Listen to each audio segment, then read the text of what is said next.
Hello guys, good morning. So welcome back to my YouTube channel. This is Autoboyson. So ito guys, ito yung sinasabi ko noon na kailangan mayroon kayong ganito sa sasakyan. So ang tawag dito ay inverter. So dito ang function nito ay yung voltahe. So may voltage indicator na siya.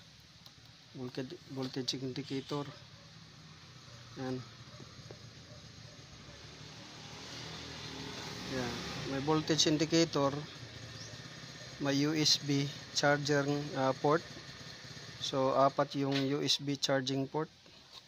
Tapos ito para sa kung may mga laptop kayo. Diyan. May mga laptop kayo gadget na kailangan ng dalawang pin na socket. Tapos ito sa cigarette lighter. So ito pagka nakaganyan off yan, pagka nakaganyan bukas yan.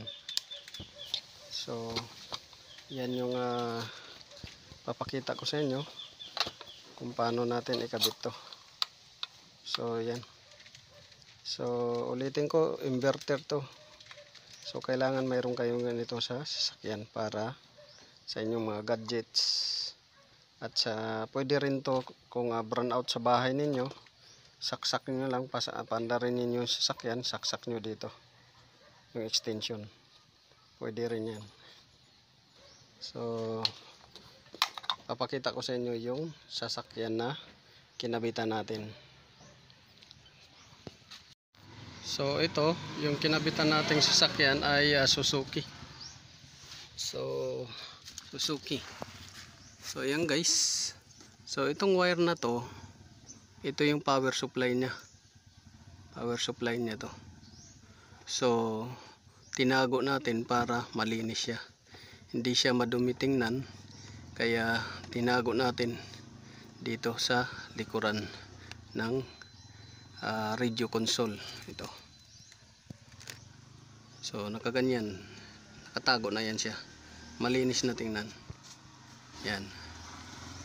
Tapos ang connection ng wire na yan ay siyempre dito pa rin sa, dito tayo kumuha sa power supply cigarette lighter, dahil direct to sa battery na 12 volts ang supply ito. So dyan tayo kumuha. So ngayon pagaganahin na natin yan.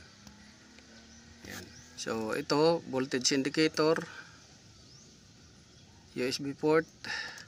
Ito sa mga gadgets niyo, laptop, anything gadgets na basta kaya to ng ito pag laptop, basta hindi motor na electric pan, kaya maliit yung 12 volt supply na mga electric pan. Mayroon naman tayo dito port ng sa 12 volt supply.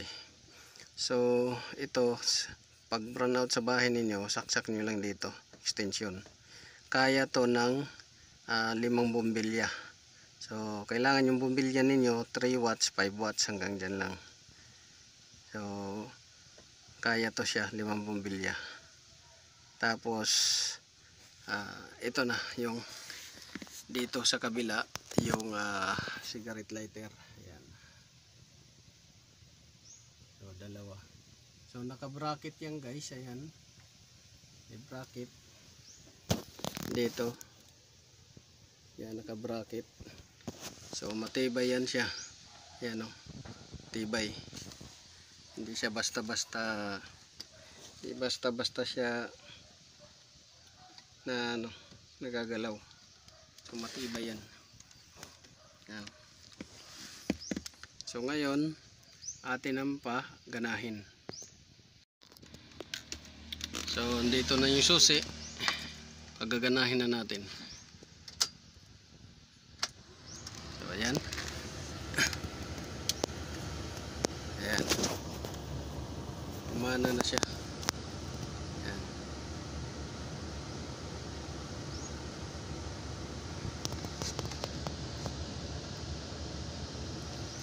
So atin paanda rin, baka maglubat tayo.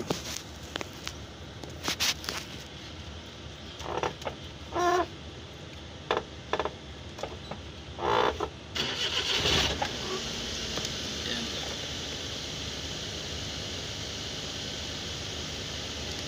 So yan, voltage indicator 14.3, good charging. Good charging, yung battery din niya, good. Hindi naglulubat kagad. So yan, ito USB port. So yan, kabit na natin. Tapos na natin ikabit.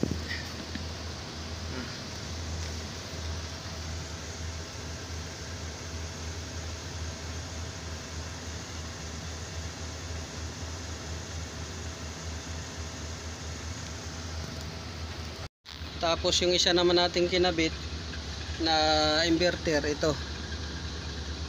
Yan. Inverter.